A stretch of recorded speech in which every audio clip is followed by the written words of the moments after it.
Hey, what's going on, Using My Story community? Again, it's me. Hope you guys ain't tired of seeing me yet. My name is Samuel. Just wanted to check in and answer some questions that were submitted into our DMs. I'm going to do the best I can. A lot of these answers will come from personal experience. So I'm going to be open and honest and just like you guys are open and honest, I'm just going to be transparent when I'm answering these questions. So the first question I'm going to do is can someone cure depression without help, or is suicide one of the options? So when it comes to depression, it's one of those things that it's going to take an everyday address, meaning you're going to have to address it every day. You're going to have to find out the root of what it is, and then you're going to have to go into therapy, seek treatment, seek help, build a really strong support system, which I'm going to be talking about a lot when I'm answering these questions, is your support system, right? Because you're going to have people that are going to be checking on you, people that are going to be calling you, people are going to be texting you, people are going to be picking you up, but you got to build a really, really solid support system to get yourself out of that, because suicide is not an option. Because you got to think about the after effects of that is family, right? And even though you may not feel like family is relevant at this point in time, you really, it just comes back to your support system, right? So when you reach out to family and you try to work those things out, you have to think about that when thoughts of suicide are coming across your mind. The other one we're gonna go to is from King Alpha 7. How can I stop drugs?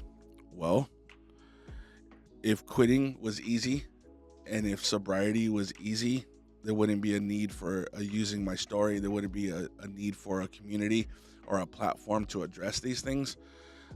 So the way that I stopped was, again, the support system. I reached out to people who were willing to build me up and not knock me down. And a saying that my dad would always tell me was, if you don't want fleas, you don't hang around the dogs with the fleas. So I changed my people I was around. I changed the way that I thought. I changed the way that I processed things, and I obtained coping skills. I obtained things in treatment that helped me, and are still continuing to help me today. And the support system that I have is solid and it's strong, to where I can just call and be transparent, which is huge, right? Because when you're talking about stopping anything, you can't stop unless you're honest, not only with your community or with your support system, but most importantly, you're honest with yourself and you address everything. So that's my opinion on that. When will I feel like myself again? By Baker D. It's a day to day, every day. Every day it gets better. Every day you learn something else about yourself, and when you start pulling out all the negativity and you start putting in the positivity, is when you start realizing who you are and what you're capable of. But to feel like yourself again, you first have to identify, what do you see yourself as, right? And how do you change that outlook? Because when I was in my addiction and I was suffering from my mental health issues, I didn't want to look at myself and I didn't want to deal with myself, as I've shared in my stories before, because I was ashamed and I was disgusted with who I was. So when I started pulling those things out and identifying onto why I was feeling that way in treatment, then I started becoming and realizing who I was and what I was capable of doing. And so when I started breaking off these chains of what people were saying I was and what people thought I was, and I started believing in who I was, is when I started feeling like myself again. So it's every day you're learning, and it's every day you can also give yourself a pep talk, which I do every day. I don't even think my wife knows that, where I just pump myself up for the day, because at the end of the day, I have to go home to myself. I have to wake up to myself. I go to sleep to myself, even though what I'm talking about is internally. I'm not talking about physically. I have to deal with me before I can deal with anything else. So I hope that answered your question, Baker. So this is going to be a heavy one. I'm not going to say who it is, but when you watch this, I hope you know that we took time to take your question out. I had a porn addiction, but I've stopped. Yet the thoughts of porn cam girls is still there. So just like any addiction, the thoughts will reside, and they will get lighter, but they will still, sometimes show up, and sometimes they will, what we call intrusive thoughts, right? They'll just pop up out of nowhere, and it may seem like, what the heck? Why am I even thinking that right now? You can be in a restaurant and think about things. You can be in church. You can be at a family function and start thinking about things that you're addicted to, or you were addicted to, and that you were struggling with. But that's, again, comes down to things that you learn in treatment, things you learn in your support system, things you learn in meetings. All these things will help when you have these intrusive thoughts, because a lot of times where people are failing when it comes to their addiction and addressing their addiction is they're trying to do it alone, right? And it comes back to like this analogy, or like this example, I should say, is when you see a herd of zebra together, right? And there's lions all around, but the lions won't attack them while they're all together, right? So what they'll wait for is for one to wean off, and they'll start walking away. And once you isolate and you move away from that support is when you're going to have these thoughts more frequently and more consistently, and you're not able to address them correctly. So that's when you got to stick with the herd. Again, the support system. A lot of these questions are going to revert back to the support system, because without that, and without having that type of structure in your life and that type of vulnerability in your life, when you're addressing things that you feel ashamed about, things you're embarrassed about, you'll have no idea how many people are actually struggling with those things too. Because to be completely transparent, that was one of my addictions as well, when I was younger. And it was just one of those things that I had to overcome and be transparent about. And I held myself accountable to people that were around me. And, those thoughts went away, and I don't think about those things. And if they do come across the table, I'm like, wait, that's not who I am anymore. And that doesn't have any business being in my mind. And I will shift my thinking, or I'll reach out to somebody for help. And that's going to be key with addressing those things. Do you still have trauma that originates from drug addiction? This is from Coning J. Yeah, I do.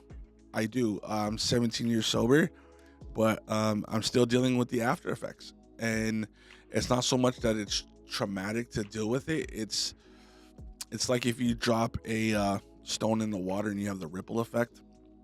I'm still dealing with the ripples. They haven't reached the bank yet. And when they do, then I'm good. But until then, I'm going to continue to work because it's worth it. And anything that's worth it's never easy, and anything that is easy is never worth it. So when you have these traumas that stem from your addiction, and dealing with your addiction and being in your addiction and doing your family dirty and doing friends dirty and doing your significant other dirty, your children, whatever it may be, when you get sober, all those things are going to come up. But where you find the strength is that things are going to get better when you address those things, and you're honest, and you're vulnerable, and you're open to when people are going to talk to you, and they're going to tell you, this is what you being in your addiction did to me. And you have to be an adult enough to be able to be like, okay, and I apologize for that, and that was never my intent, or whatever it may be. But you have to move on from that. You can't stay stuck in that, because if you continue to readdress the trauma, then you're not dealing with the trauma, you're just living in it. So you got to move forward from it. What's the easiest way to quit? And this is from Faith with Viv. The easiest way to quit, I don't think there is an easy way. In my opinion, for me, it's going to take work. But the easiest way, if I had to say a way to make it easier on yourself, would probably be to get into treatment. Not probably be, but it would be to get into treatment, and some form of treatment, whether it's inpatient, outpatient, whatever. But another thing that is huge is therapy, because therapy is where you can go and you can build a relationship with somebody that you can just pour everything out into. And when you do that, then it makes it easier, because you're not looking to soften the blow. You're not looking to escape anymore. You're looking to deal with it in the way that most of us who are in addiction the way that we dealt with our emotions before, the way that we dealt with trauma was by using, by going out, by drinking, by irrelevant just sexual relationships, prostitution, gambling, whatever it may be that you were dealing with as an addiction. The best way to get over that, and the easier way, is to not be alone. That's just the bottom line, is not to be alone.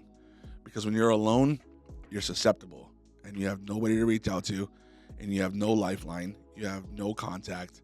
So you're just going to fall deeper and deeper and deeper. So this one is from Benji.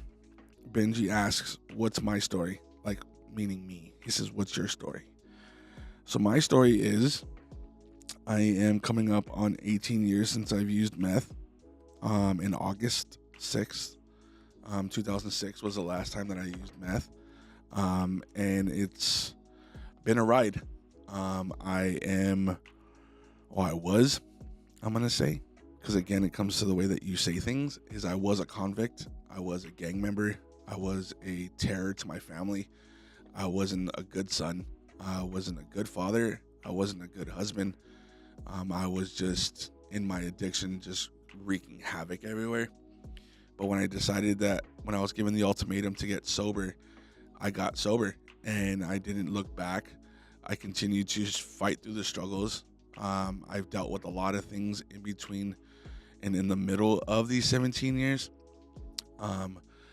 But excuse me, but it was never an option for me to go back, because I knew what that would go to, and I knew where that would end, because I had been on that ride so many times before that I didn't want to get on that ride anymore. So no matter what life threw at me, no matter what happened in my life, the loss of parents, divorce, my children, whatever, I didn't let it shake my core of who I was and who I had built and who I have become. I stayed strong. I stayed with my support system. It always hasn't been easy, and I'd be lying to you if I told you that it was easy. But what I will tell you is it's worth it. It's so worth it to not go back and to be able to be vulnerable and to be able to be open with people. Because what is somebody going to say if you're just like, this is what I'm struggling with, if they're the right people? So you have to find the right support system. And that's my story pretty much in a nutshell. 17 years sober, coming up on 18. I'm married, have a beautiful wife. I have 8 children. I am beyond blessed. And I just continue to live every day to its fullest. I help as many people as I can, not only on this platform or in this community, but also just in life in general. I see somebody on the streets, I don't judge anybody, I don't condemn anybody. I just do what I can to help. I don't look at anybody any other way, because I know with one decision I could end up there again. So I do my best. That's probably the best way I can answer that. Let me see. So this one is from, I'm not gonna say, but what I will say is the question is it worth being alive? And that one's heavy, because we get a lot of questions like that, and I'm gonna say it is. I'm honestly wholeheartedly 1,000% gonna say it is, because no matter what life throws at you, the resiliency that people have, that you have, by even posting that question, is an answer in itself, because it is worth being alive, because there's so much to do in the world. There's so many people to help. There's so many things that you can do with life, especially if you're young. Man, there's a whole world to see, and it's like, I don't watch like mainstream anything, because it's like a Debbie Downer, right? So I live life, I look at life, and it's like, it's so worth it. I get to wake up, you get to wake up, right? And you get to have breath in your lungs, and you get to fight, and you get to do what you have to do for another day. But you have to look at the reasons as to why for you. I know my reasons, but you have to have multiple reasons as it is to why it is worth living, because you have opportunities, you have things that you can do for people. Because at the end of the day, when we the way that the world is today is it's a selfish place. people just want to worry about themselves and what can I do for me and what can I do to make myself better and what can I do, not better, but what can I do to make myself better than the next person. That's not the way it should be. It should be, okay, I'm good, let me help somebody get to where I'm at. And then when you get them to that point, then you're ready to go to the next level. And when you get to that level, then you're able to pull them up to the next level. So it becomes like a ladder. See, if society thought that way, where it's like, I'm up, you're down, let me bring you up, you know? And you have to find people that are willing to do that. In my support system, I have that. I can turn around and I can call somebody and be like, hey, I'm struggling with this. And even if they don't know the answer, they don't guess the answer, but they'll point me in the right direction to get the answer. So nobody ever can tell you what it is that is in your life. You have to find that and search for that and find what your purpose is, right? Because everybody has a purpose and there's a plan for everybody's life. But if people don't go out and do the work to get that purpose and to find what that purpose is for you and work that plan, then it's like you're wasting your time.